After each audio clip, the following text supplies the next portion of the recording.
Nice Chashuv crowd. Before I introduce the rabbi, I just want to introduce myself to those who are first-timers at the Yibbaneh events. My wife and I, we started Yibbaneh to get people involved in doing chesed, and of course to grow in Torah. We're running a lot of chesed events in the next few weeks, in the near future. And now that you're on our email list and WhatsApp list, you'll be receiving quite a few reminders. But something that's big is happening with Yibbaneh, and that is we're running the first time a major online campaign. I really feel comfortable with this, I'm only seeing half the audience. So we need a lot of your help to continue doing the good work you started. So you'll be receiving, I guess, this is what they told us to do, to send out, like we send out emails once a week. So right before the campaign, we're gonna send out like 3 days ago. So get used to it. Just give once, Tonight's shiur is dedicated in the Refuah Shlema of Orly Rachel Bat Yehudi Ruth and Sima Bas Rivka, as well as Ali Nashamot to Karen Goldman, Gito Bas Konya Sophia, Reb Chaim Yitzhak, and Reb Nathan Siegel, and Roshon Brat. Tonight's shiur is given by Rabbi Mendel Kessin. So for those who don't know Rabbi Kessin, I think most of you by now do, he received smicha from Moshe Feinstein. Rabbi Mendel was also close to Reb Chaim Friedlander Zatzal and helped with the publication of his Sifrei HaRamchal. He has a PhD in philosophy from Fordham University. He runs a private practice in psychology. He runs a private practice in psychology in Brooklyn and in Lakewood and in Yerushalayim. Rabbi Kessin is an internationally known lecturer and educator, spoken extensively throughout the world. I'm not going to go through all the different countries, but among his main, I would say, forte is in Hashkafa, learning methodology, and Shemer Salashim, based on the writings of the Ramchal. I'm not going to read any more of this, but I want to tell you that I get to learn with Rabbi Mendel every Wednesday morning, and anybody who's really interested in learning methodology, I think it's only open to men, but it's on YouTube afterwards. I highly recommend it if you have Wednesday morning 10:30 available. And without any further ado, I'll just introduce the title, What Happens on Rosh Hashana? It's Not What You Think. Just remind you to turn off your cell phones.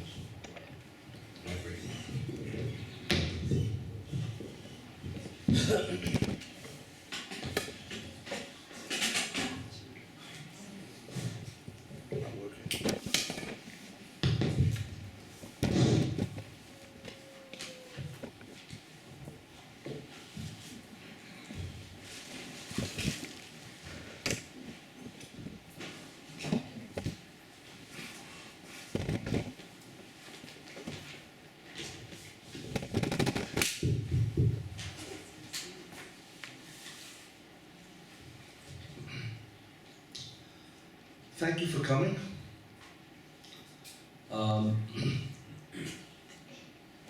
Tonight actually is a very interesting shiur because it really goes into the pinius of a Jewish holiday. Unfortunately,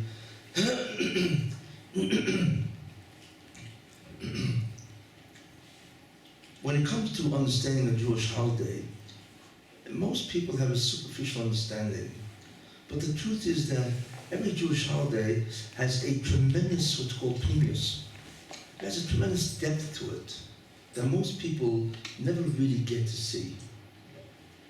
And therefore, it's always very nice. In many ways, it's a privilege to show you the incredible beauty of Torah, and that it's not merely about one specific event. That every Jewish holiday really fits into a divine agenda. That's really an entire composite of many, many things that have to happen. And each holiday itself is really part of that agenda. It's part of that structure. So tonight I want to go into the whole concept of Rosh Hashana. Now, as you will see, Rosh Hashanah is something which people think they know what it is, but that's not really what it is, as I will illustrate dramatically, actually, by asking many questions.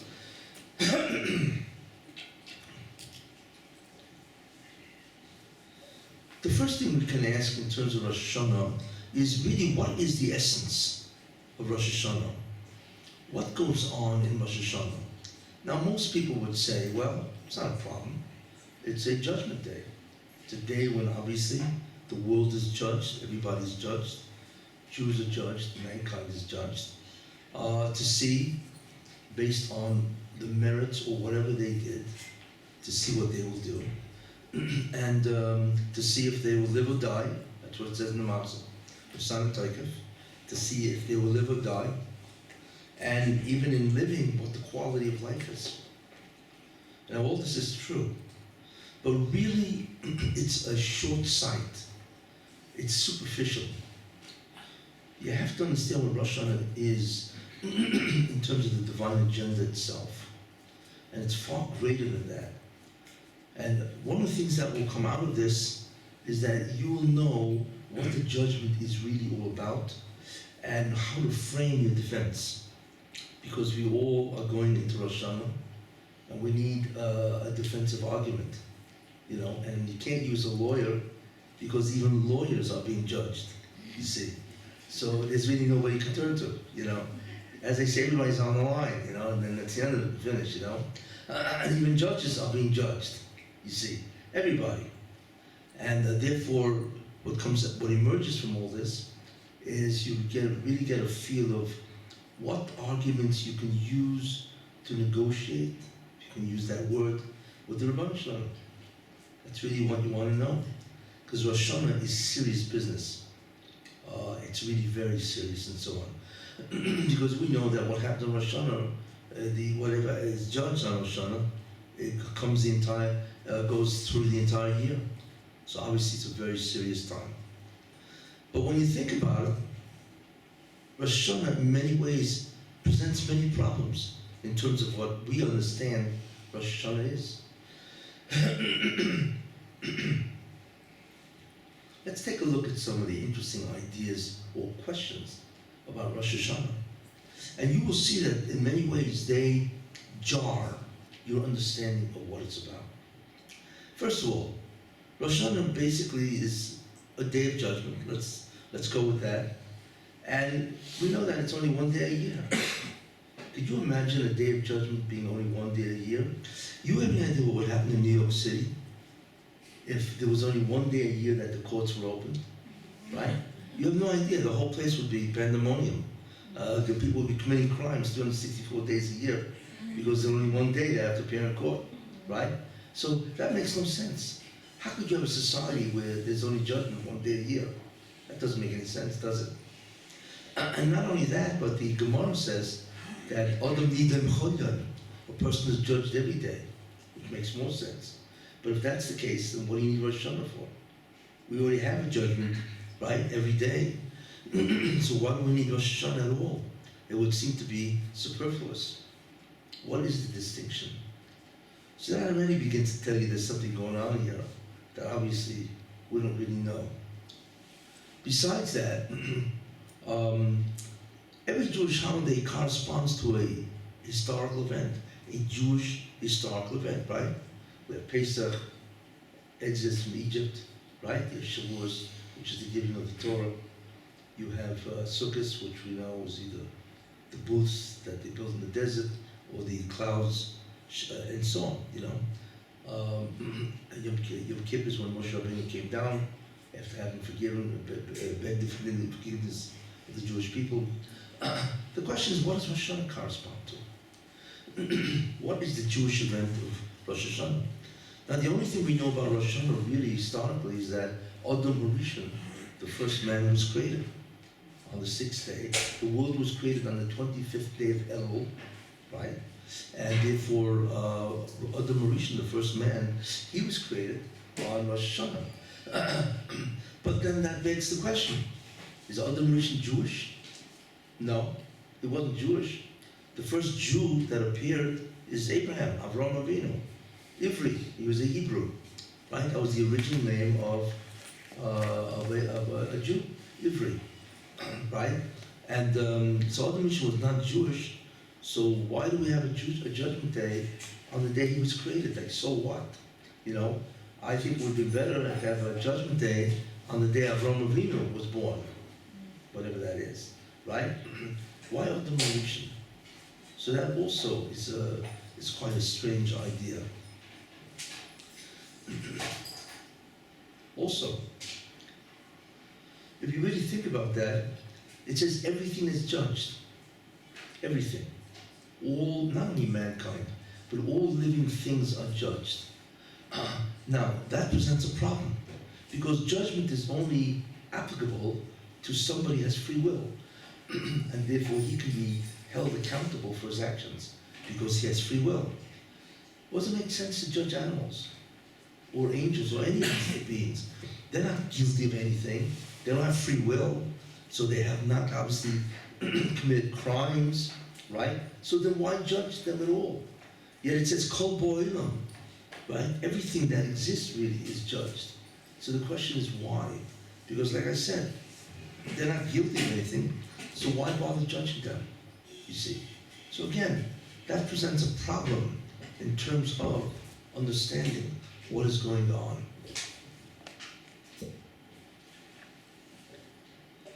Then there are other real difficult problems to understand. I'll give you an example. Is Rosh Hashana Yom Tov? Yes, it's Yom Tov, right? You make Kiddush, you put out a meal, festive meal, right? You got all the great stuff, right? You great dishes, right? All the food, everything is out there, right? And because Rosh Hashanah is really Yom Tov, the Gemara calls it Yom Tov Shel Rosh Hashanah. Let me ask you something. Don't you find that odd? Imagine if you were being judged life or death, and you had to appear in a court. Do you think the night before you would be sitting down to a festive meal? Does that make sense? You know what you would be doing? You'd be sitting in a room taking a Prozac left and right, right? Because you'd be going crazy, right? You're being judged life and death. Do you think you'd be having a festive meal with the whole family, with Kiddush and delicious food, right? It doesn't make any sense. You know, if somebody would ever ask you, imagine you invite a neighbor or a friend or whatever, and he sits down, and he says, you know, what is all this for? What are you celebrating? Oh, we're not celebrating anything. So what's the whole point of all this? So you tell the guy, well, you know, tomorrow I'm being judged if I live or die. What do you think he'd look at you? Say, you out of your mind? You know? It doesn't make sense. The actions that we do on Yom Tov is completely inconsistent and incongruous in terms of what is supposed to happen on Rosh Hashanah. This is life and death. What are they doing? Obviously that means there's something different going on than we imagine. You see? And that's a very strong question. Not only that, the Medrash says that the Malachim, the angels, say to God, well, it's a Yom Tov, so let them say Hallel. You see? Hallel? You're saying Hallel on a day and we judge life and death? How could you be saying Hallel? So what does God answer them? Well, since the books of life and death are open before me, I really can't say Hallel. You know? What kind of dialogue is this? You know, like the Malachim say Hallel. So God is saying, well, life and death. Well, they know it's life and death. So why they even bother saying, let's say Hallel? See, the whole thing really doesn't make sense when you really begin to think about what is happening, you see. Also, we pray, during Musaf, we have a certain order of prayer. The order is, you say, what do you call it, Malchus. We proclaim God King. There's a whole bunch of verses that proclaims God King. That's number one. And then we say, Zichronis, remember our forefathers, their merits, please consider. And then we recite verses or psukim about shofars, about shofar, and so on, you know. What's the logic of these psukim that deals with these three topics? Then, of course, the main mitzvah of Rosh Hashanah is shofar. is blowing the shofar. Why? What does blowing a shofar have to do with judgment? Think about that. I mean, it's nice, everybody goes running to shul to hear the shofar. Can you tell me what in the world the shofar is doing on Rosh Hashana? What do we really need a musical accompaniment to the Musaf prayers? And so on, what's the logic of all this? You see? And then the Gemara says that the sounds of the shofar, there are three, right? There's a tekiah, which is one blast, shvarim, and truah, right? And so on, that they resemble crying. Why does a shofar have to resemble crying?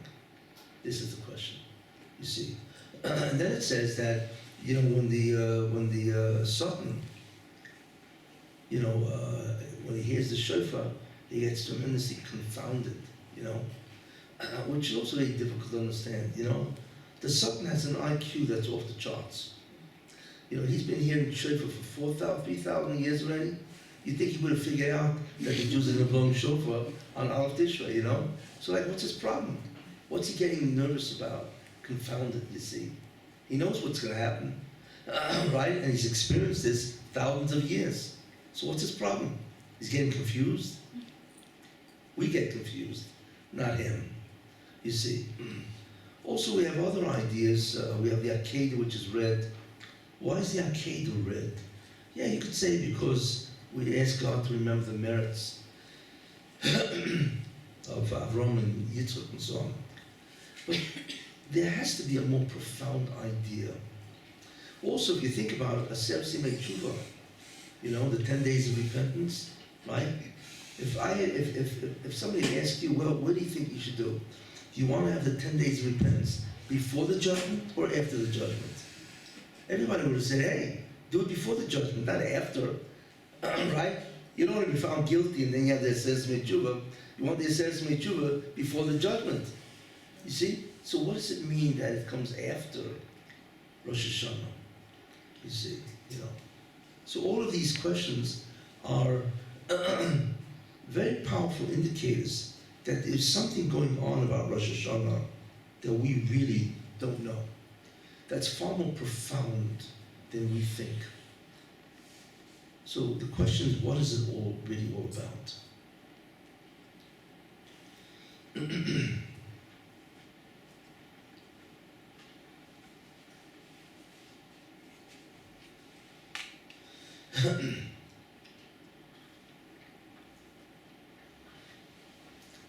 By the way, if anybody's been keeping track of the questions, I asked 15 of them, if you've been keeping track. So I'm going to try to answer all 15 questions with one concept. That's a neat trick, as they say. But it's possible. Because when somebody understands really what a holiday is about, what any Yom Tov is about, it is possible to answer all these questions and really arrive at a beautiful understanding. But you have to get to the real story, the inner story, in order to do that. In other words, the trick is always to try to look at something not as a patchwork, fragments, but to understand the real story, and that unifies and answers really all the questions. In order to understand Rosh Hashana, there's certain fundamental ideas that you have to know as a prerequisite. There are three systems or three reasons for the behavior of God. That's all there is. What God does is always because of three reasons. And that's how simple it is. Obviously, they're very profound. But there are three general categories or systems that determine the acts of God. What are they? The first thing is God decided that He wants to bestow an infinite state of goodness on a human being. That's what He decided. And the infinite state, now why He decided, we don't know. But that's what He wants to do. What is that infinite state of goodness that He wants to bestow? And that is an attachment to Him. The greatest pleasure a person can get is to be attached to God to experience Him directly, to the extent that a human being can experience God. That's the greatest thing in existence. There's nothing greater than that. And this is the purpose of creation, that He wants a human being to experience God Himself. It's called dvekus. It's really what dvekus is, attachment. That what God wants ultimately is that a human being should attach to Him, in any case. But God had to make a decision. Does He want that attachment to exist without any input of man, which means that it's a gift? You know, I give you a gift. You don't need to do anything. In that sense, it's pure chesed. Okay? Or does a person have to work for it? In some way, he has to earn that dvekus. And therefore, the dvekus would be a reward, not a gift. And God made that decision. He decided, without going into why, that the best thing for man to do is to earn the reward, to earn this state, and therefore this state is now called a reward, not a gift. Obviously a very momentous decision that he made, you see. Now, once he decided that, then God had to provide some type of task. Well, what are you supposed to do? You know, if you have to work for it, earn it, you gotta do something, right? So God creates a situation where man can do something. But in order to do that, what He creates is a world, okay, a situation that can be worked on. You know, it's an opportunity to do something. So what God does is very interesting. God absents Himself. He removes His presence from the creation. He creates an entire universe, and He removes Himself from that, where you no longer perceive God as the source of everything. So therefore, and that's really Olam Hazeh. This world is really a world where the presence of God is removed. It's the definition of Olam Hazeh, you see. If that's the case, and that's called a chesan, it's called a deficiency, you see. So the world must be created deficient in order to enable man to have a job or a task to do. What's the task? What's the job? So what the job would be is to bring God back. In other words, I will create, God says, a universe, a situation in which I am not here. But I'm going to leave little hints that I exist, you see. So that's what God does. He creates a world where He's not there, and He leaves little clues or hints, indicators, that there's a supreme being involved. That many ideas that encompass that, and so on, you see. And therefore, this world has a chesan, a deficiency. What does God want to do? God wants mankind to bring Him back, where His presence will pervade the entire universe, you see. So God goes from a state of hester, concealment, to a state of gilui, revelation. You see, now if man does bring Him back, which He will, okay, then that's called tikkun, rectification or restoration or repair. It's all the same idea. Man must repair the existential state of the Bria. The existential state of the Bria is the removal of God's presence, and the tikkun, the rectification, is the return of God to that part of creation. That's the task given to man. And this is what God does. Okay, now, how do you do it? How does a person do it? So what God did is very interesting. God always works with the concept of midah keneged midah, measure for measure.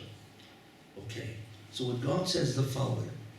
If the reward or if the end of the matter is that you will experience me, you will know what I am and who I am to whatever level and so on, then the task is to find me.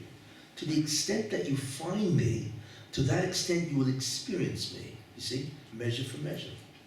To the extent that you labor to realize that this universe is not physical, that there's an entire spiritual dimension, right, beyond this physical, and that there's a supreme being, To that extent, you will experience me because you looked for me, and guess what?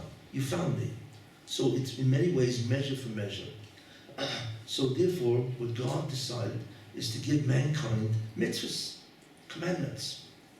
Because a commandment is really a way that you express that I believe God is supreme, and therefore I will follow His will. You'll notice that every mitzvah in the Torah interferes with your life. That sounds like a funny way to say it, but that's really what it does.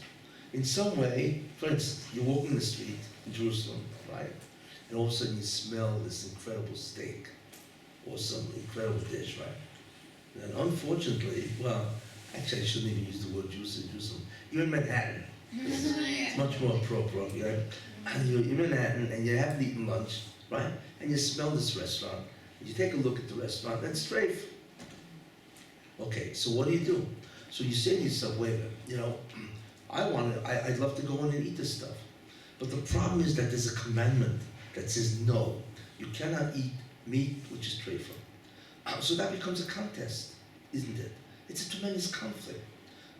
Because if you go in and eat from that restaurant, what you're really expressing is that I exist independent of God and I have my own will. Do whatever I want, you see. So that becomes a sin. If, however, you don't go into the restaurant and eat, what you're really expressing is, no, the will of God supersedes my will, right? And as a result of that, I believe He's the only will. We all emanate from God. Therefore, I will not violate His command. You see, so therefore every mitzvah is nothing more than an opportunity or a wherewithal to express that you believe there's a supreme being that exists and that His will supersedes yours. That's the concept of a mitzvah, you see. And that's the way you do the tikkun. Every time you do a mitzvah, it's an expression of Einay Muvadeh. Besides God, there's nothing else. And therefore God says, if that's what you believe, then I will get closer to you. That's the logic of a mitzvah. Now, God knew that mankind would not do mitzvahs. Actually, it's Jews who would not do the mitzvahs. So He initiated a second device called tshuva, which I will talk about, God willing, here next week. I'll elaborate on that. So that is a secondary device. And then God knew that people will not do tshuva, really. So therefore, He initiated a third device called Yisurim, suffering. Okay, and I'll talk about that next week and so on, you know. But in any case, there are three devices that do the tikkun. Those are called the three tikkun devices. Very important, okay? But in the end, with all these devices, this occurs. What occurs? That God gets closer, and the revelation of God will happen after the Jews do all the mitzvahs, or tshuva, or yisurim, and then God appears in the Messianic era. It's really what it's about. And the Messianic era is nothing more than the ultimate fulfillment of the whole job of creation. In fact, the Mashiach cannot come until the Jews will have done all the jobs that they have to do, and then Mashiach will usher in the divine presence. It's really what it's all about. It's really very simple in that sense. And that's what happens. Therefore, based on what I've said, there are now three systems or actions that God does. And everything He does, all His actions or behaviors, falls with one of these three systems. The first thing is called, the anhogo, the behavior or the actions of God, hakiyum, which is meant to create a universe, a backdrop, create man, and then provide man with the opportunity to do mitzvahs or to do the tikkun. So therefore, all the things we see, all of it, must have a rationale that they advance the purpose of creation. Now that's a very amazing statement. Because if you'll notice, most of the things that exist, we have no idea why they exist. For instance, there are 300,000 different species of beetles. You're probably thinking, well, they're all crawling in your backyard, right? Yes, there are 300,000 species of beetles. It's astounding. You mean, if God had created, not 300,000 beetles, there are trillions of beetles. But a species means different types of beetles. It's astounding. There are 7,000 species of ants. There are 30,000 different species of orchids. Believe this? It's astounding. Yeah, you have no idea that everything you look at has species, thousands. What's interesting about all this is that the only creature, living form, that has no species is man. Think about that. You know, there is no, man is the only creature of all creation that has no other species of man. You know, I know you're gonna think about yourself, well, my neighbor, he's got to be another species. You know, I realize that, you know, so we can debate that. But take it on faith, you know, there are no other species, no matter what you think of your neighbor, you know. Anyway, the question is, why do you need all this stuff? You know, we don't know. Every species that exists must exist to advance the purpose of creation, which is tikkun. If one was missing, it wouldn't work. We don't know. And so on. And there are thousands of, 5,000 mammals and so on and so forth, you know. We don't know, but the thing is, everything that exists advances the purpose of creation. All of this was part of the Anonis Akiyim, that God knew. He said, listen, in order for me to create the ability of man to do the tikkun, I need to create a world that has thousands and thousands. Scientists estimate that there's between 10 and 100 million different life forms. You have any idea what that is? 100 million life forms. It's incredible. And every one must exist, or else there wouldn't be a tikkun. And what's interesting is that if a species becomes extinct, man cannot destroy. The only reason why God allows him to destroy a species is because that species is no longer necessary for the tikkun. And therefore he says, do what you want. It's interesting. But this is not Anonis Akiyim, where everything that is created for the specific purpose of allowing mankind, actually the Jews, to do the tikkun process. That's the first. So that's the first series of actions that he does. Second series of actions that he does is he awaits. He awaits the performance of man to judge him. That's called the Anonis HaMishpah. It's the attributes of God or the behavior that judges man. But for that, God waits for man to act. It's a response, you see. And that entails a judgment. And God waits for man to act. And then in response to what he does, he will be judged. He will either be rewarded or punished or whatever. And you should know there's no such thing as reward in this world, right? What reward means, he will be given a greater opportunity to do more mitzvahs. That's the concept of reward that you can have in this world. But whatever it means, that's a second area or aspect of judgment, or the behavior of God. Now, here's the problem. If Jews have to do the tikkun, okay, then here's the problem. They have to have free will. If they don't have free will, then they're not given credit for what they did, right? If they're compelled to do it, there's no credit for that. So therefore, mankind, or Jewish people, must be given free will. So therefore, they can be credited or discredited, right, with what they did. But the problem is this. If that's the case, it is possible for mankind, but I'm going to use mankind now, to sin 24/7. What happens if they do that? That means the will of God is frustrated. That means they're not doing the tikkun. It's possible, because they have free will. You know, maybe unlikely, but it's possible. That means man has the power, right, to frustrate the will of God, that there will be no future world. Interesting. And did that ever happen? Yes. Noah. Mankind sinned to such an extent where God decided that he cannot allow this world to exist because the evil is so rampant that anybody who is in this world has no free will anymore, because there's so much the opportunity to do evil is infinitely greater than the opportunity to do good, and therefore the whole thing doesn't make sense, because that's really what happened. So therefore you see, And fortunately for us, Noach didn't do that.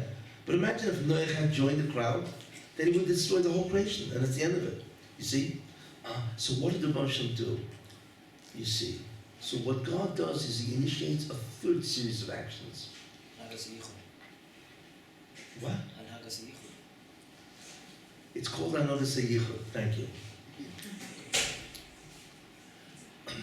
What is Another Yichud really? That's the question. And why is it called Yichud? Because normally when you have a judge, right? If there's a system of judgment, right? Then what that means is that if people don't deserve, then they don't deserve it. There's no, there's no obligation to rehabilitate them. There's no obligation at all. It's a justice system. You do good, you get good. You do bad, you get bad. And that's it. There's no obligation from a judge to rehabilitate. That's far beyond justice. So when we say Adonai Yichud, it is the acts of God that God does, okay, that indicates that he is above justice. That means he can dispense with mishpat. He can dispense with judgment and do whatever he wants. He doesn't follow any rules other than what he wants to do, okay? And that's why it's called Adonai Yichud. Now, what does God want to do? Thank you. What does God want to do that he will dispense justice? He wants to make sure that there will be a future world. There must be a future world. He refuses to allow mankind to frustrate his will, even though mankind has free will. That's the third series of actions. In other words, it's called a backup system. It's called a contingency plan. That if people don't do what they have to do, God insists that there will be a future world, and there will be Jews in the future world. Interesting. And so on. And that, in a certain sense, that's a guarantee that at least the Jewish people must exist, and there must be a future world. In any case, now, one of the primary ways of Adonai Yichud is that it works through Yisurim, or suffering. That's number one. The second thing is that Adonai Yichud, to us, makes no sense. It is the concept of why evil people prosper, why righteous people suffer. It's a topsy-turvy world.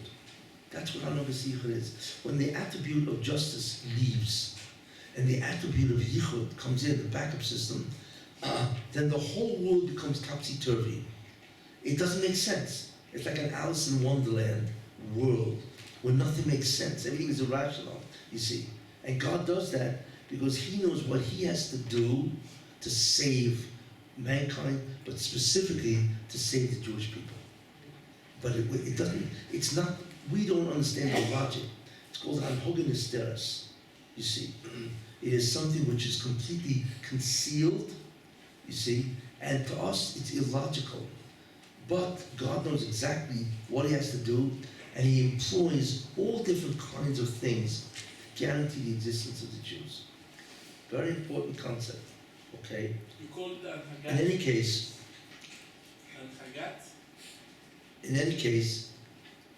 that's what it means. Sadik Hashem b'chol dorachov.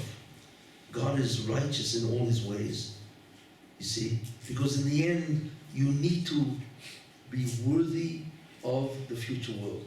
But to get there, v'chosed b'chol ma'asov. But to get you there, he can be a chosed, which means he can rehabilitate you. That's the concept of chosed, that he's above the That's why God is two things. He's a tzaddik Hashem b'chol dorachov, you see, v'chosed b'chol ma'asov. And he's a chosed, you see. And that you see where it says, where God says, after they got out of Egypt, Ani Hashem refecha, I am God, your healer. What do you mean you're a healer? You know, hey, you're a judge. What does that have to do with healing? Healing is above judgment. Nobody tells you that. There's no law or obligation to heal. But the Bonshim says, listen, I'm much more than your judge. A judge just looks at, well, do you have the merits or not? A healer, right? I don't care how you got sick. I'm going to heal you. I'm going to rehabilitate you. I'm going to cure you. You see? So when the Roshim says, Ani Hashem Rafecha, That's the greatest news we can ever hear, right? Because it means that no matter how bad we are, right, he's going to heal us and get us into the future world. Maybe a little rough ride, that's true, but in the end, we will get into Olam Haba. That's the secret of Ani Hashem Refecha, what the Baruch Shem says. Okay, now that we understand these three ideas, we can understand, we can begin to understand the whole concept of really Rosh Hashanah.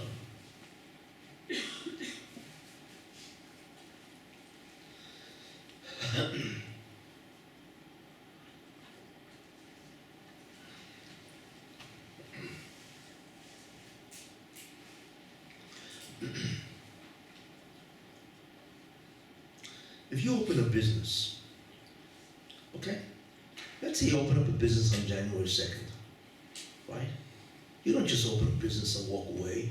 No, you need what's called an assessment. In order to understand, what's the bottom line of a business? To make money. So you don't just open it up and then never look at it. No, you have what's called a periodic assessment, right? You need to know, well, do I have too much inventory? Is my marketing good, right? What about my the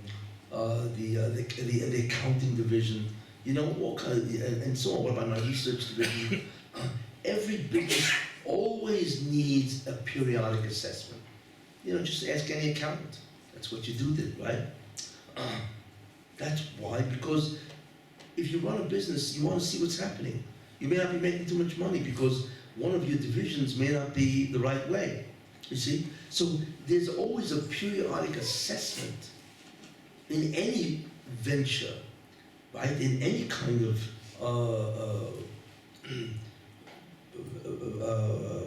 venture that you do business and so on, right? The same thing with the Rebbeinu, God. What's the business of God? Think about that. What's his bottom line? He has only one bottom line. What is that? I want to come back. That's his bottom line. Tikkun. Everything else is irrelevant to God. You know what? You know, we think that your concerns are the most important thing. Really, in the end, it's irrelevant. The only thing relevant is that God wants to come back. He wants the Jews to do the tikkun. That's it.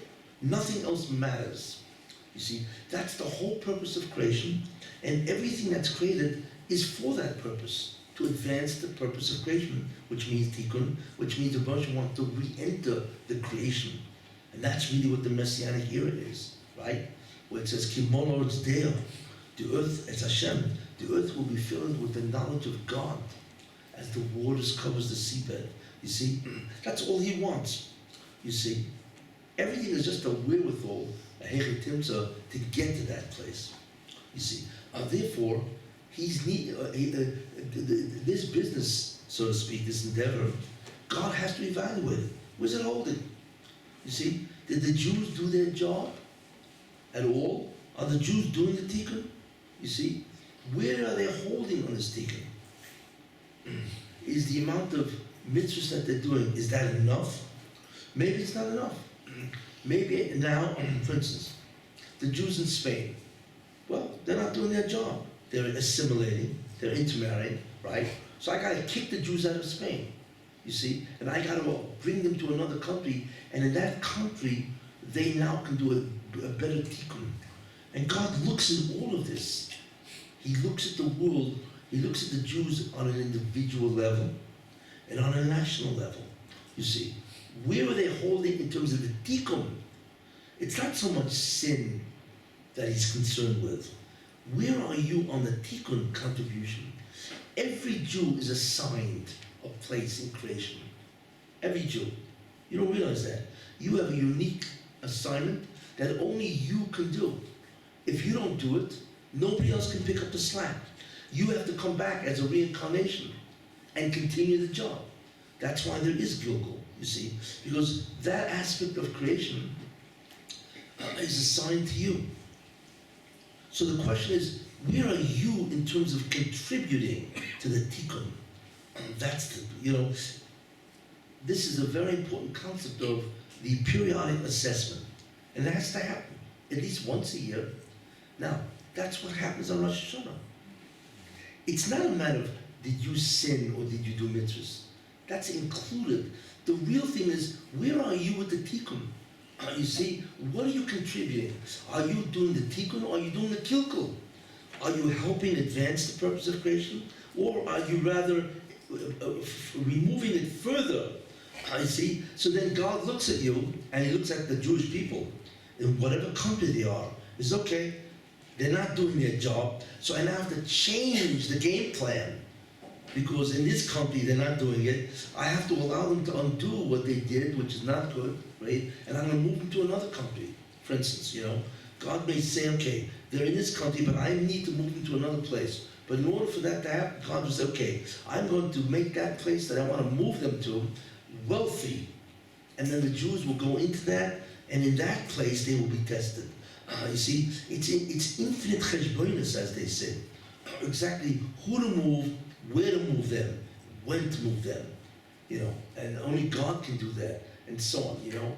But in the end, there's only one thing he has in mind, tikkun, to come back, you see. So therefore, the Rosh Hashana is all about a periodic assessment of the entire creation. We fit into it, right, because we contribute to that, you see. You know what it's like? It's like a boss of a factory. Goes into the factory, goes into his office, right? And he evaluates all the workers, you see? But it's not so much evaluating the workers as well, you know, that is he doing a good job or not. It's, am I making money? Is this guy helping me make money or not? You see, that's the question here. Not was he a good guy or bad guy? You know what I'm saying? The key is, well, what's he doing for my pocketbook? You see, that's what Rosh Hashana is. It's about the periodic assessment. And therefore, Rosh Hashana is what's called a readjustment. That's what happens on Rosh Hashana. God now readjusts everybody. Now we're hoping that God's not going to look at us and say, well, you know, hey, you did a job. You didn't do a very good job, you know. Until now, I gave you a great job. You had an easy life, right? You're not doing very well. You're not contributing to the thing. And you know what I'm going to do? You know, I'm going to move you from the VP to the clerk. And all of a sudden you become poor.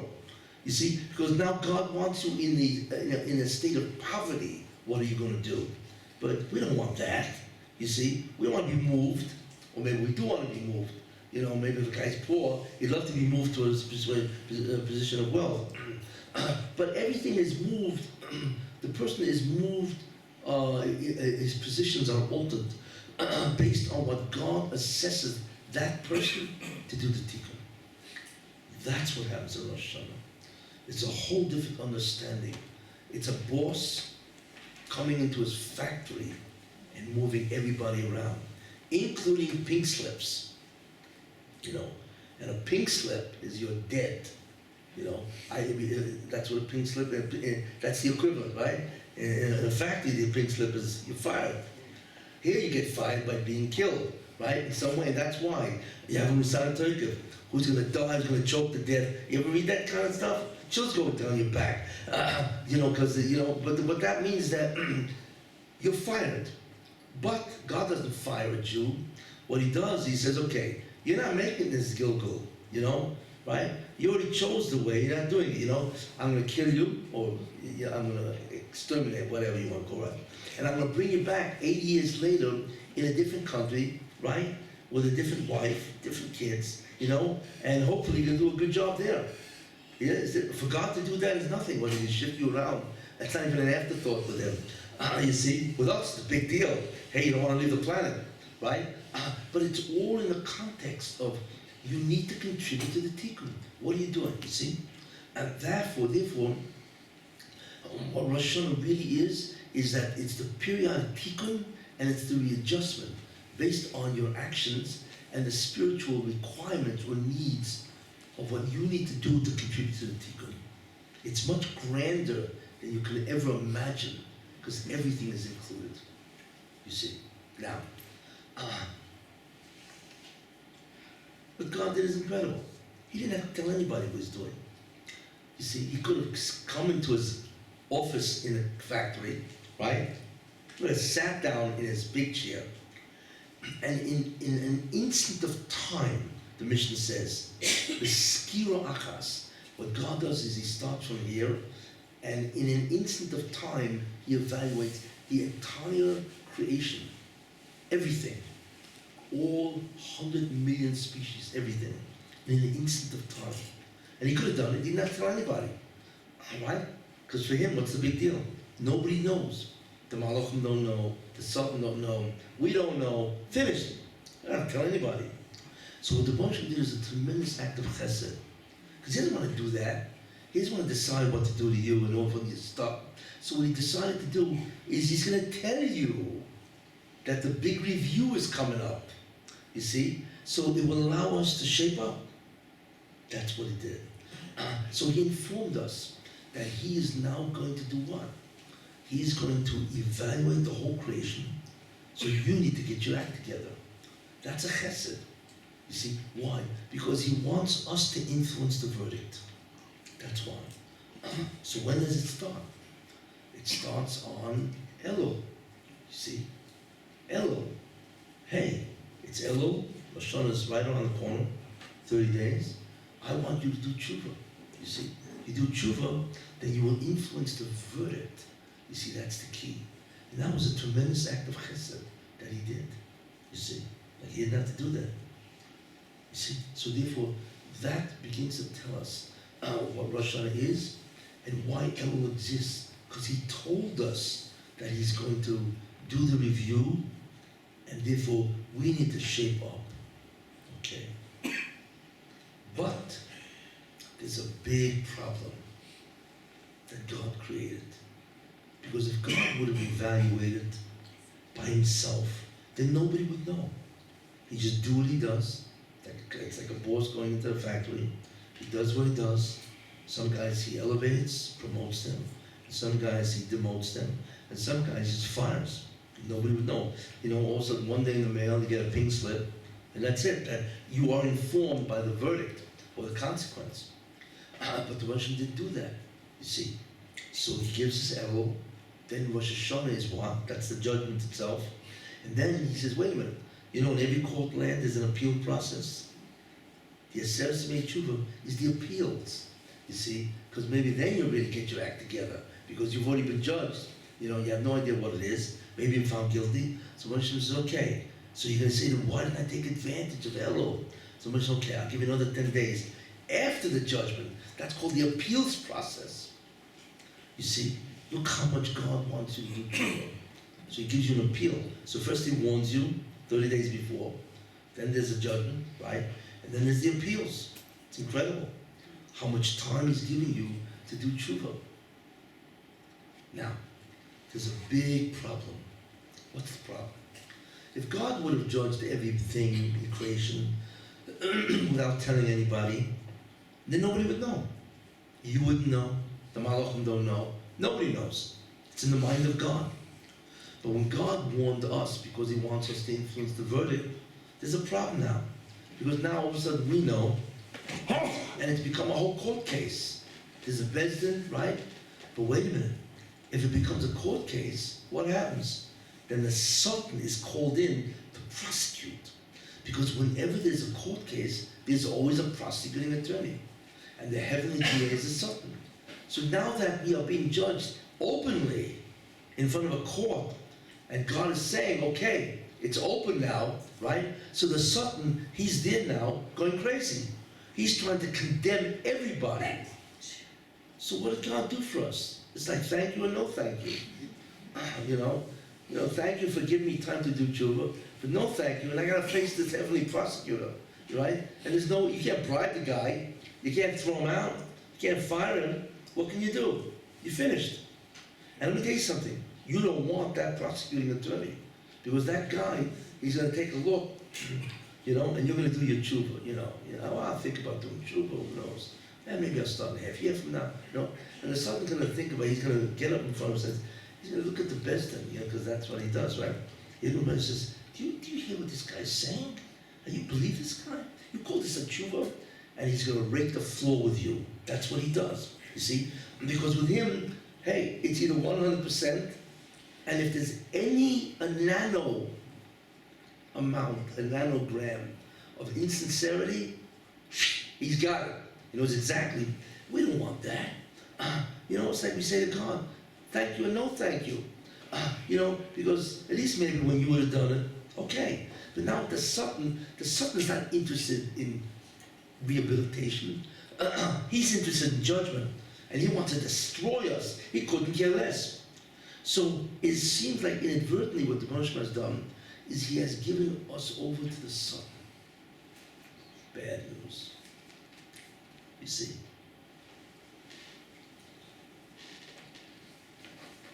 So what does he do? This is like a whole soap opera. And you thought the soap operas was interesting, right?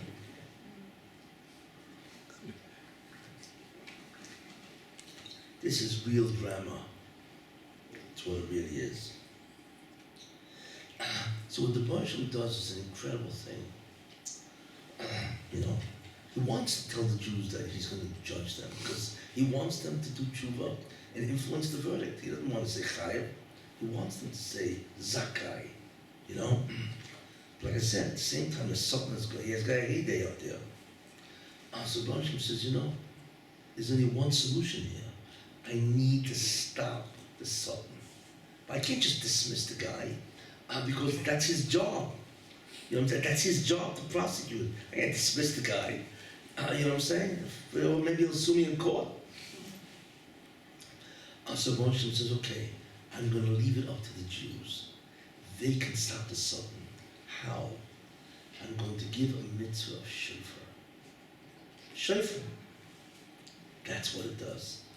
If the Jews blow shofar, then all of a sudden, as soon as Shemayim hears the shofar, then God gets up from his kisei mishpat, his judgment, and goes into his private chambers. Right? Private chambers, and then he judges the Jews. But what's the judgment? It's no longer the judgment where you have a prosecuting attorney trying to condemn us. It's the judgment based on the Anhogas HaYichud. It's based on the Anhogas HaYichud. It's based on the contingency plan that guarantees the Jews must be Olam Haba. That's what it does. What a difference. I see. And that's what happens when the shofar happens, that the Moshe gets up in the kisei mishpat, because he's the judge. He is the actual judge. In other court cases, you should know, during the year, God does not always judge directly. You can have malachim judging. God assigns them to judge, but of course God tells them what to do and all that. It's not like they figure it out themselves. And so, you know, but on Rosh Hashana, he is the judge. You see, so as soon as God hears the shofar, so to speak, God stands up, so to speak, not literally but figuratively. He says, okay, court's over. And the Sultan is going wild because he realized what just happened. He just lost. Not because he lost the case. He just lost his job. See, and the Baruch says, okay, I'm now going into my private chambers and I will judge the Jews no longer based on mishpat, but based on yichud. In other words, I'm now going to look at them and guarantee that they must be in the future world. That's a whole different scenario where we don't have to worry. You know, it can still be very rough, but at least you know that in the end of time, you will be in the future world. That's the guarantee, you see. And as a result of that, that's what the shofar does, you see. And that's a very important idea. And that's why there is a shofar. So in the end, what we see is an incredible grand plan. It's a plan where God judges the entire creation. And he alerts the Jews so they can influence the verdict, you see. And even though he initiates a judicial process, you see, as soon as the Jews blow shofar, the mishpat ends, those series of actions of mishpat ends, and the series of actions which is yichud begins. But the problem is in yichud that nobody knows what goes on. It is a completely concealed way that God saves the Jewish people.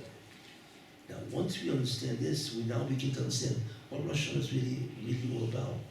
And we understand the answer to all of this. What is the essence of Rosh Hashana? It's not judgment, it's assessment, you see. Although it carries the weight of judgment, obviously, but it's not the same.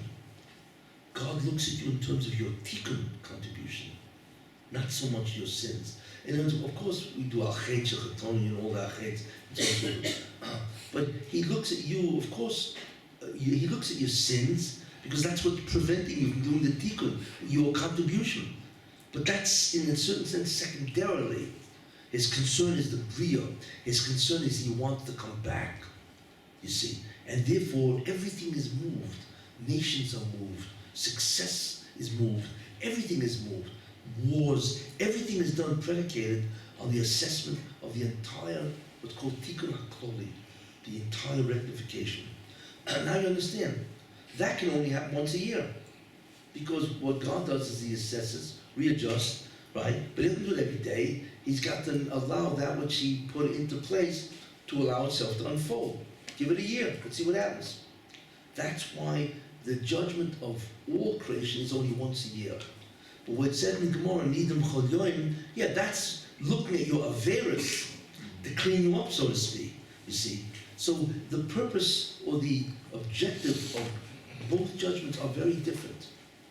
You see, that's what the difference between Rosh Hashana and the other ones and so on, you know. What is the Jewish, why is it Aleph Tishrei? Why is Rosh Hashana Aleph Tishrei? Well, we know so far. Well, the only thing that happened on Aleph Tishrei is Adam Rishon. Adam Rishon, he's not Jewish. Is he not? Who is Adam Rishon? What's the difference between Yisrael and Ivri? You ever notice? Avraham Avinu is called an Ivri. Who first got the name Yisrael? Yaakov. What happened to Avraham Avinu? Why wasn't he called Yisrael? You ever wonder about that? Why are we called Yisrael?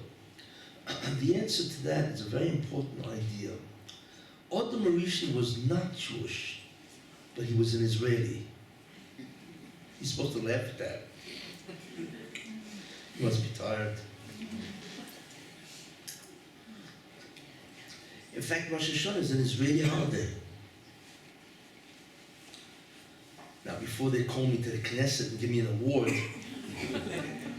wow, an Israeli holiday. I mean, how good it can't get better than this. You know,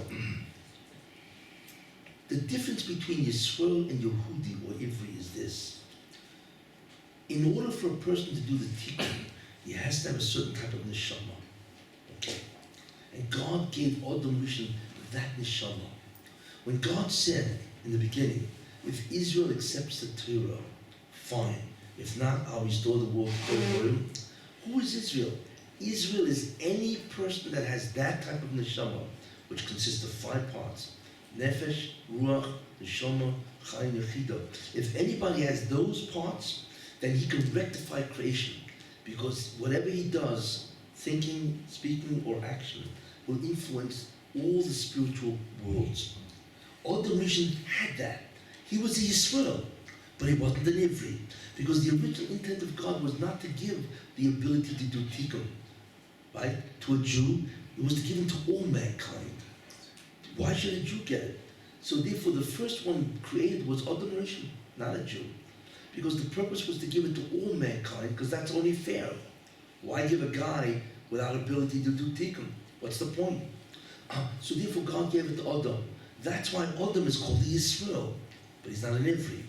It was only after 2,000 years of sinning that the nation of the world, there was only one, refused to do the mitzvahs and Torah, the tikkun, actually the Sheva mitzvahs, the 7 mitzvahs in Noach, that God turned to Avraham Avinu and said, listen, you're the only one doing what I said, so I'm going to take away the ability of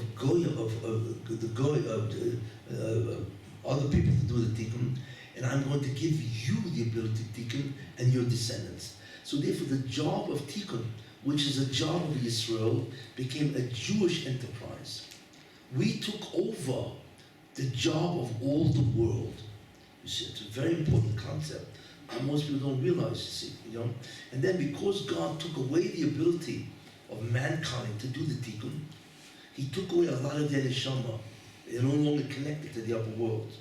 And he allowed Avraham Avinu to continue, because Avraham Avinu was really part of the 70 nations, was part of that. He allowed Avraham Avinu to continue, you see, and that's the Bris Ben Absaram, that he made a covenant with Avraham, that you're the only one that now can do the tikkun. And therefore, the job of Yisrael became a Ivri. It now became a Jewish job. You see, we took over the job of Adam Rishon. You see, therefore, the reason why, so therefore, if we realize that Adam Rishon was a Yisrael, not an Ivri, yes? Well, what's the job of Yisrael? Tikkun. But the tikkun is the whole business, it's not the business of God.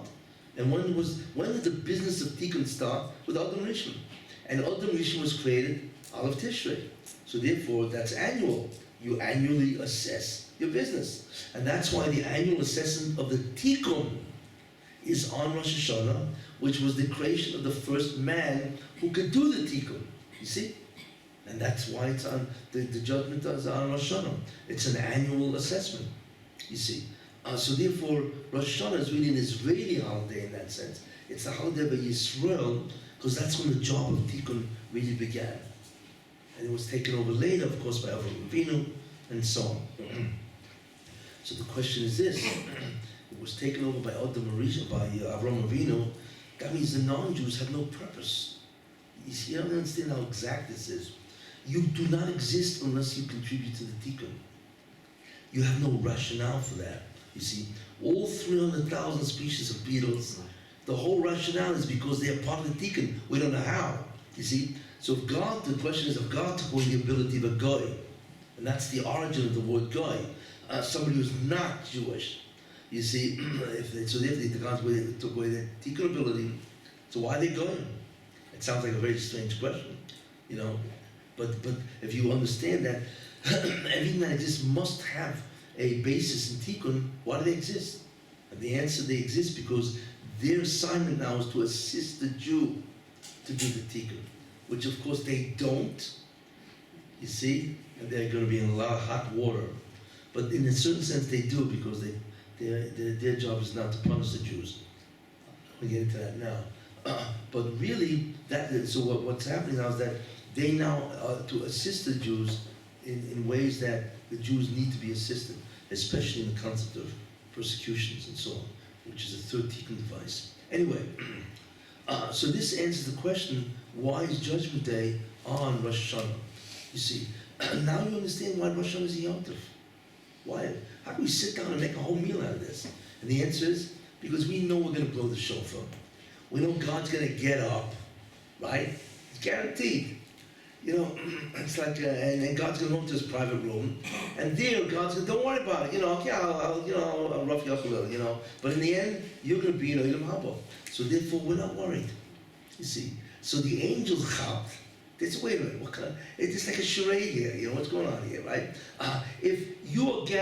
When they blow shofar, you're going to guarantee them, right, that they're going to be in Ilam Haba. So, you know, what's the problem here? Cut the Prozac out, and let's have Kiddush. You see, that's what the Malachim is saying. So let's say Hallel, because really it's a way that we can be guaranteed that we'll exist, because God will now do it, go into his private chambers when you have the shofar. So God said, wait a minute, let's not get carried away here, right? What does that mean? And it's true that everything will be good for the Jews, even though it's Rosh Hashana, right? But they can't say Hallel. You don't say Hallel, you have to be joyous. And if you know that you're going to be judged, even if you know the verdict will go ultimately to you, just to walk into a court is nerve-wracking, right? Doesn't make a difference, you know. And therefore, you cannot say Hallel. But that's why Rosh Hashanah is a Yom Tov, because the Jews are guaranteed to walk out and survive and be in the future world. You see, why do we say Malchus is a Chronis and Shofars? Because what we're really doing is pleading and say, listen, you know, we want to survive, and we realize the main thing we have to do is declare you king. We have to recognize that you are a supreme being, and we have to follow your will. So that's the first set of psukim, Malchus, where we say that God is king. And ultimately, that's the tshuva, you see. What happens if we don't do that? So then we plead with him on the second bunch of psukim, which is a chronis, and we say, okay, we're not doing the tshuva, but remember our fathers, what they did, that they worshipped you, so maybe on their merit we can also survive, you see. And then if that doesn't work, then we say psukim on shofar, which means please, get out of that room and just go into your private chambers. You see, we also understand also what a shofar is. A shofar stops the song. That's what it's for. In fact, if you don't blow shofar, it's bad news. Because Gemara says that if a city does not blow shofar, they will have a very bad year. Even though collectively Jews are blowing shofar, but individually they're not being protected. You see, so that's the concept of shofar. And we now understand why shofar, the sounds of a shofar, kiyah, shvam, and truah, why they resemble crying. Because there are three ways a person can cry: a wail, or a staccato, a wail, or a sigh. Because shofar stops the satan, true, but it does move God into the yichud room, and the yichud room is a lot of suffering, because that's how he bails us out. So therefore the shofar is really saying, please, do anything you do, just get us out of that courtroom, right? Even if we have to go into the room where we know there will be a lot of suffering in order to save us, rehabilitate us, do it. And that's the crying of the shofar and so on. Why is the Satan confused? Because he's hoping, it's not that he's confused, he's confounded because he's hoping the Jews won't blow shofar. So therefore his job won't end, see? So of course he knows the Jews can blow shofar, but he's hoping that he's got enough Jews assimilated, integrated, and unaffiliated, right? And so on, that they won't blow. And unfortunately, many of them don't, and so on, you know? But when he hears the shofar, he gets tremendously confounded, because frustrated, I should say, and therefore, of course, as a result of that, he knows that the job's over and so on. The question is, why does shofar work? There's always a logical rationale. What is the rationale of shofar? Okay, I blow a horn, ram's horn, fine, okay. Why does it work? And the answer to that is because of the Akedah. What was the merit of Avraham Avinu by the Akedah? It's a very important concept. Why is it we're still telling God, give us the merit of what Avraham Avinu did 4,000 years ago? Why do we still have that merit? Because you have to understand what the Akedah really was. God appears to Avraham Avinu and he says, okay, you know the guy in the next room? Yeah, it's my son Yitzchak, right? Okay, I want you tomorrow morning to go and kill him. Actually, God didn't say that. He just said, bring him up as a sacrifice. The oilo, you know. Now, so Avraham Avinu was immediately faced with 7 difficulties that went through his mind. Okay? These are called the 7 nisyonos of Avraham Avinu. Okay, what are they? First nisyon.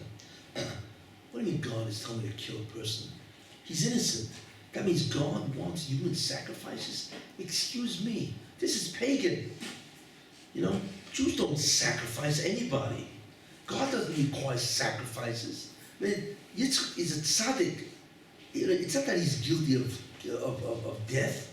God never asked somebody to kill somebody else unless they are terribly, idol worshippers like Amalek or whatever and so on. But we're talking about Yitzchak. So the government was stunned when he killed Yitzchak. First, so that's the first blockage, this son. Okay? Second thing is, Avraham Avinu understood the worth of a human being. You know, to him he understood what the significance of a human being is. So wait a minute, how do I kill anybody? Third idea, that Avraham Avinu is chesed. You know what chesed is? He loves, he couldn't wait to have people to serve, right? The last thing a guy who's about chesed is to kill somebody else. That's the achzorius is the exact opposite. So he had to fight his own nature. Well, I'm not this. I'm not an achzor, I'm about chesed. How can I go kill anybody? Fourth idea, right? That's my son. God is telling me to kill my son. Excuse me, right? Fifth idea, the guy in the next room is not just my son, he's a Jew. You want me to kill a Jew.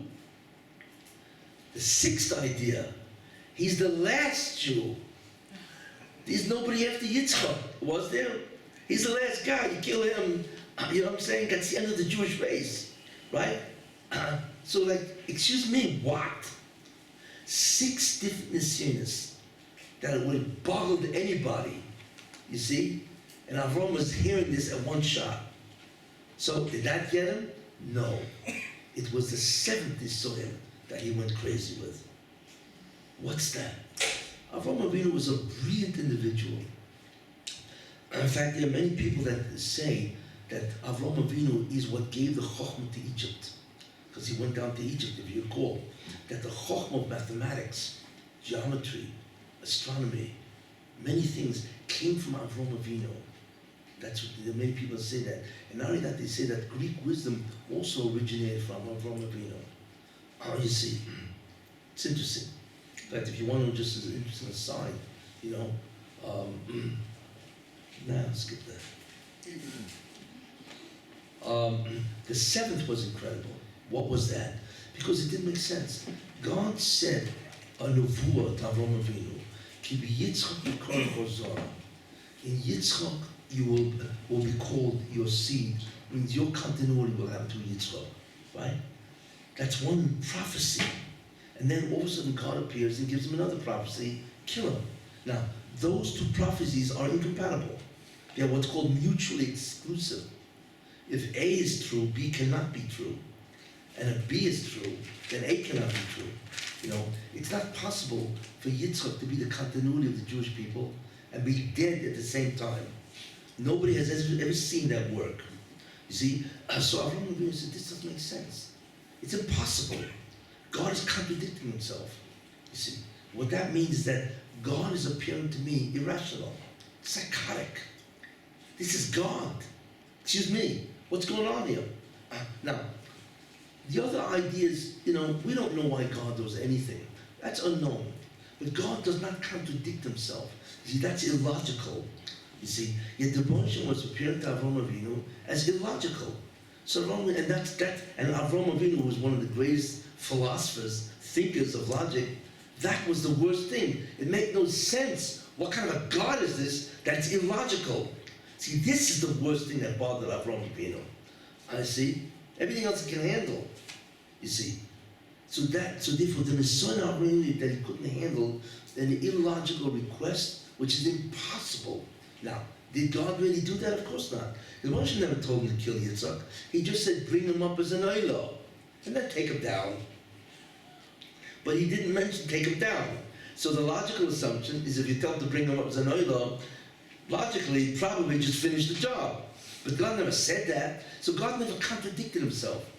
But he allowed Avram Avinu to fool him, to fall into the trap, and just follow the logical conclusion. Well, if I bring him up as an oilo, as a sacrifice, a korban, then obviously I'm going to kill him. He assumed that was the command, which of course it wasn't. Therefore, Avram Avinu didn't know what to do. So Avram Avinu, imagine a guy has that command, and Yitzchak is only real son from Sarah. That's his only one, Imagine he's commanded by God to kill the guy. We cannot even understand what type of Nisoy that was. But anyway, Avram Avinu said to himself, listen, I have no idea what's going on here. This is beyond my understanding. But I know one thing. I need to follow the dictates of God because in some way, God is right. In some way, it has to make sense. And therefore, what I will do is I will do the Ratzon HaBorei. Even if I don't understand it, I will fight my own critical analysis that this situation I'm being put in is impossible. Alpha became, I'll do it anyway. Now, therefore, that's the Nisoy of the Akedah. Okay. The question is, why would God do that? Well, this is the 10th Nisoy, right? Why would God appear to Avram Avinu illogical, irrational? You see, that's the question. And the answer is because it was an incredible chesed. What was that? Because God said, now I know you fear me. You see. Now, the question is, why did God do that? Well, one idea is like Rashi says, because the Jews will sin. So what's going to happen is the Satan, the nations of the world being represented by their malach, because every nation has a malach. They're going to say, why do you love the Jews so much? Look what they're doing. They abandon you. They abandon you. They sin. Why do you love them so much? Get rid of them and take us. So the Baruch says, look at Avram Avinu, that he is following my ruts and my will, even though I'm completely irrational. So if Avraham Avinu fails to abandon me, to give me up, how can I give them up no matter what they do? And Rashi says, so what the Russian gave is Avraham Avinu and all the Jewish people an unbelievable defense that no matter what they sin, you see, God will not abandon the Jewish people. However, what really comes out of this is something else. What the Russian said is, because you listened to me, even though I was irrational and I was illogical, then therefore the Jews, if they ever ask me to be illogical and irrational, which is the Hanhogas HaYichud, I will grant them. You see, in other words, what happened by Avram is he provided the Jews with the merit that if we say to Moshe, listen, we can't stand this prosecutor, we're finished. We are asking you to go into the activities, the behavior called Hanhogas HaYichud, which to us is irrational because nobody knows how it works. For instance, to give an example, if you understand how illogical the Hanhogas HaYichud is, what's the classic example of Hanhogas HaYichud? The Holocaust. The Holocaust made no sense because it's one thing to get punished. It's another thing where the Nazis in Machshmon take your skin for for lampshades, then take your fat, and take everything about you. I mean, what kind of a way what is this? Makes no sense, you see, in that way. And not only that, how does a father subject his kids to this? The Holocaust is part of Hanhogas HaYichud. We have no understanding of how this can help us do the tikkun, but it is. But the merit of that is from Avraham Avinu. Since you listen to me, even though I appear to you illogical, then the Jews have a right to ask me to go into the Hanhogas HaYichud, which looks illogical, which of course is not. They have a right to ask that. And therefore, they need to blow the shofar. And what is a shofar? It is the original ram that Avraham Avinu substituted for Yitzchak. It's the ram's horn, you see. And that's part of the ram. Remember it says Tachas B'noi? That he took a ram instead of a kid, instead of a Yitzchak, and so on. So they have the right. So that's the mechanism that we can blow shofar based on the Akedah. And that's why we read the Akedah, okay? We read the Akedah on Rosh Hashana. Because the merit of shofar has to do with what Avraham Avinu did. That's Rosh Hashana, you see? I'm now gone to a whole different drama about what Rosh Hashana is, what the essence of Rosh Hashana really is. It's all about the tikkun, to come back. And that's the real judgment. And therefore, it's not just individuals, but everything. Why are animals judged? Why? And the answer to that is they're not judged. They're judged, where do I want to put these things in order to help the Jews do the tikkun? You see? God can say, okay, I don't like what Spain is doing, whatever, right? So you know what I'm going to do? I'm going to get all the locusts, which hang out in Africa, right? And they're going to change from grasshopper to locust, which, by the way, is a real transformation.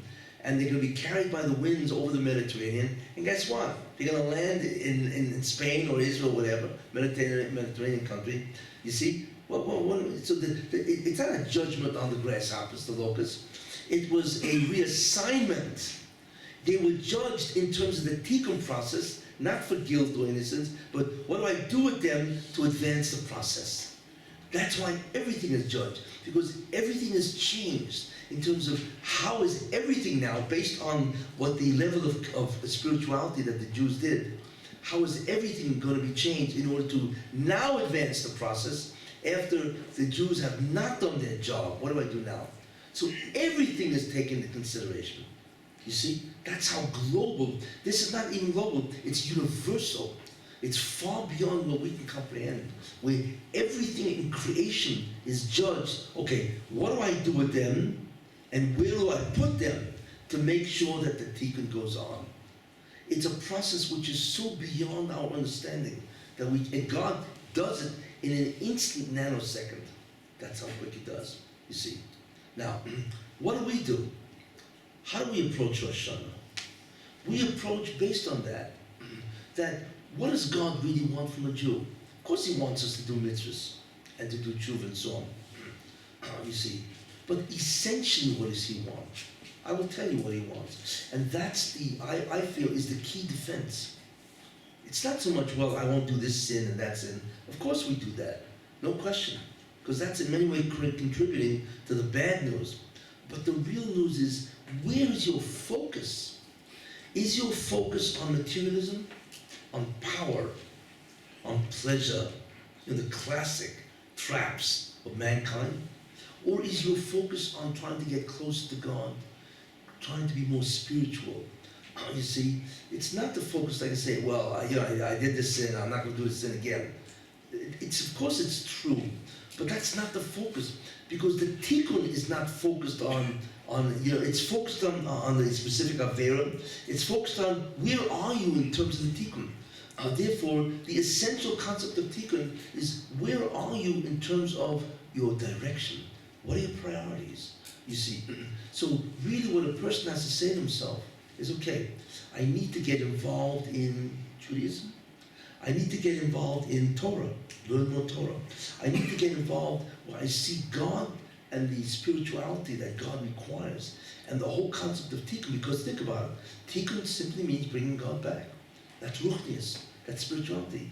This is what I need to do. So you begin making what's called a cheshbon hanefesh. Okay, what are those things I can leave?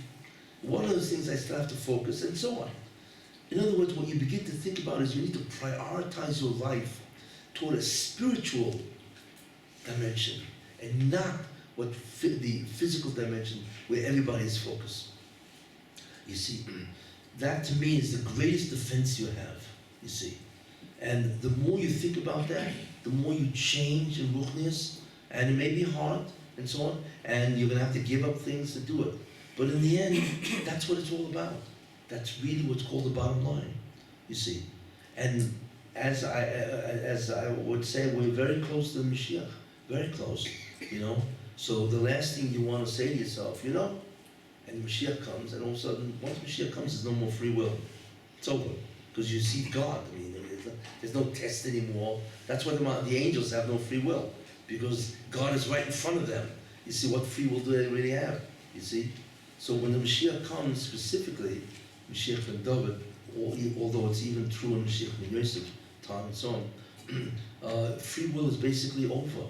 So whatever you do now is compelled, and so on. The last thing you want to say to yourself or realize is, I heard a lecture from Rabbi Kessin that he said I should have prioritized, right? And I didn't do it. This is bad news. Why not listen to him? Now, don't listen to me, right? Listen to God. Because this is what Rosh Hashana is really trying to get you to do. You need to prioritize your life in the direction of ruchnius, spirituality, and getting closer to God, and so on. And there are things you're going to have to do it. You're going to have to give up things, like I said. You're going to have to set aside different things, schedules or whatever. But this is the bottom line, and that's what God wants, and He's the boss. He decides. And remember, we're not talking here about, a new job here. We are talking about an existence in the future world for eternity. That's a big stake. We don't even know what it means to live forever. You know what I'm saying? Because even after 100 billion years, there's still another infinity to go. That's the interesting thing about forever. It just never ends. You live like, why? It's 100 billion years, and how much more can I have? What do you mean? There's another eternity after this. It never ends, That's the stakes. The stakes are eternal existence. But it's not even only that. It's eternal existence, or rather I should say, infinite bliss eternally. That's what it is. Whatever God has stored up for us is beyond our imagination. And it's an infinite bliss. And it goes on forever, which is incredible, If somebody told you, I want you to do a certain thing, but the reward of that, right, is you're going to have, $100 million. You'd run out and do it right away, right? So if somebody tells you, hey, the reward for this is infinite bliss, which we cannot even comprehend, right? Eternally, never ends. Wow. What are you asking for? What's the price? Right? And the answer is, the price is, do my will. Get involved with God, because He's waiting, you see. Somebody once asked, where is God? Where is He? And the answer is wherever you let him in. That's really what it is. It's not that you gotta drag him in. He's waiting, he's gotta send God an invitation. No. God is clamoring to get into your life. You just have to let him in. I shouldn't say you. We are the obstacle, because I include myself. We are the obstacle to God's presence in our lives, not him. You see, God has never said, I will decide. No, God doesn't limit himself. We limit him. It's a very important idea. That means that we have the control if he enters our lives or not. We are the ones totally in control, and he just waits, And another idea which is important, look how much God wants to get into our lives. You have 30 days of Elul, right? He warns us, right? And then if that's not enough, then Rosh Hashanah judges, and then he gives the appeal process for 10 days. You know what I'm saying? And then there's even more, which I'll talk about next week, that God is desperately trying to get in to every Jew's personal life and see, So when you think about it, wow, God is so desperate, I have to have Rahmanas on him. I have to have mercy on God, never, I gotta let him in some way, and so on, So I urge everybody to think about, the Shir, and to think about, the consequences of Rosh Hashanah is. And Rosh Hashanah is an incredible gift. It allows us to think about our life, because I tell you, without Rosh Hashanah, nobody would think about changing. You'd go on for the rest of your life, right? And the only time the only time you'd ever have a wake-up call, right, is when you're lying in a coffin, right? And that's a bad time to have a wake-up call. Because guess what? You ain't waking up. See, this is the problem with wake-up calls after your death. You see, so the truth is Rosh Hashanah is a tremendous chesed. You see, because without that, we never stop. We never think. We never make a cheshbon, as they say, or some type of reckoning, you see. So at least for our sake, Rosh Hashanah stops us and says, wait a minute, you need to make a reckoning. And if I have to hit you over the head with it, you're going to do it, you see. And thank God for that, because then we can think about it in terms of what we want to do, you see. So therefore, I certainly urge everybody to really think in terms of their lives, and really try to alter whatever you can. Learn more Torah, because Torah is where it's at. It's the greatest of all mitzvahs. Learn more Torah, go to more shurim, and there are shurim around. There are many shurim around that you can go. If you really want to go, the problem is we push off shurim. I got to do this, I got to visit the Bubba, I got to see my Heinkel. Well, it's all important, yeah. But the problem is Torah learning is too easily pushed aside, very easily. You see, and therefore, but there are many shurim around, and you really have to take advantage of that. Let's put it this way, you need to commit. If you commit, it'll happen. You don't commit, it'll never happen, you see. And therefore, that's what you have to do. Get really serious about it. Okay, so I really hope everybody got the message. And now that we know what Rosh Hashanah is all about, really what it's all about, and if we all do tshuva, right, you'd be surprised. The Mashiach will come, mamish out of nowhere, and finally the tikkun process will be complete, and the world will never be the same. It'll just be an incredible place to live. Thank you. Sure.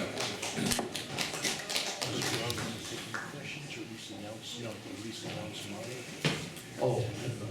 Anybody want to ask a question? Yeah. Oh, wait, just before you ask the question, we're going to dive Mari 5 minutes after all the questions are taken. So we need some...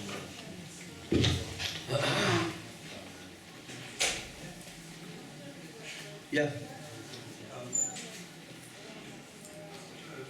rabbi spoke about that the anchor din is on tikkun, whether or not one is played.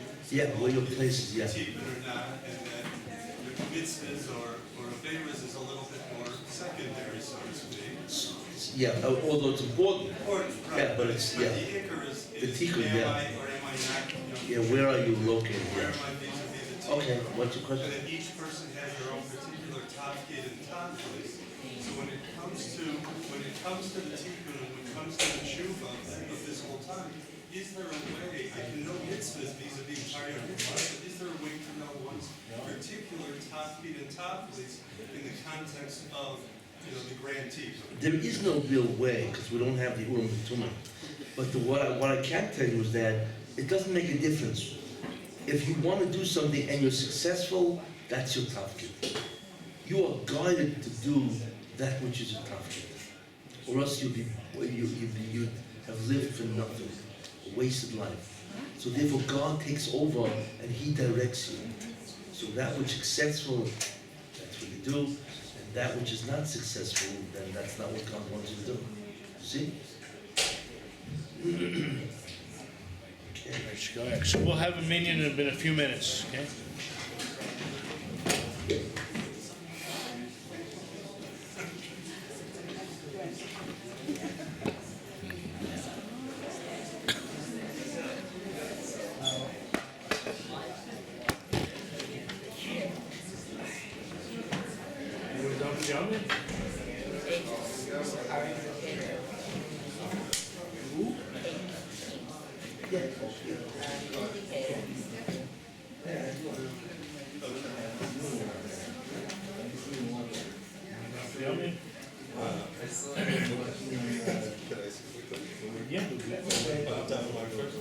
You're gonna stick around. We'll lose a meeting. We will lose a meeting. Guys, we have.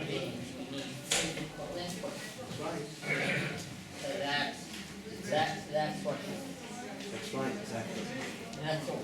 It's not about power. We need tools.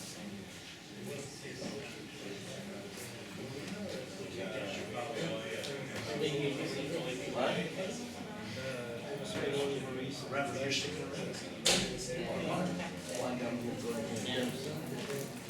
Yes, wait a minute. You had a problem.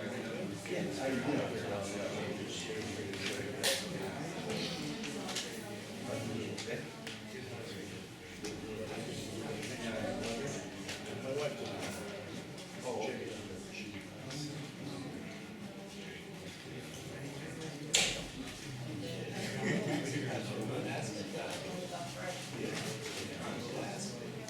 The next one.